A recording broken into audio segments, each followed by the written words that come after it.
আর কেউ হইত না। এই জন্য আমি সবসময় নওজোয়ান ছেলেদেরকে বলি যে বাবা, তুমি আল্লাহ তোমার রব, মুহাম্মদ সাল্লাল্লাহু আলাইহি সাল্লাম তোমার রাসূল, কোরআন তোমার কিতাব, ইসলাম তোমার ধর্ম, এত বড় চারটি সর্বশ্রেষ্ঠ নিয়ামত তোমার থাকার পর তুমি নষ্ট হইলা কেমনে? তুমি চরিত্রহীন হইলা কেমনে? কিসের অভাবে?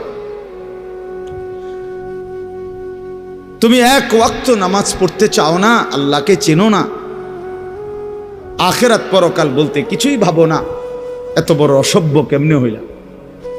আল্লাহ যার রব সে বেনামাজি হয় কেমনে? মুহাম্মদ সাল্লাল্লাহু আলাইহি সাল্লাম যার রাসূল সে বেনামাজি হয় কেমনে? ইসলাম যার ধর্ম সে সেজদা দেয় না কেমনে? কোরআন যার কিতাব সে কিভাবে আল্লাহর নাফরমানি করে? কি কারণে নষ্ট হয়ে গেল?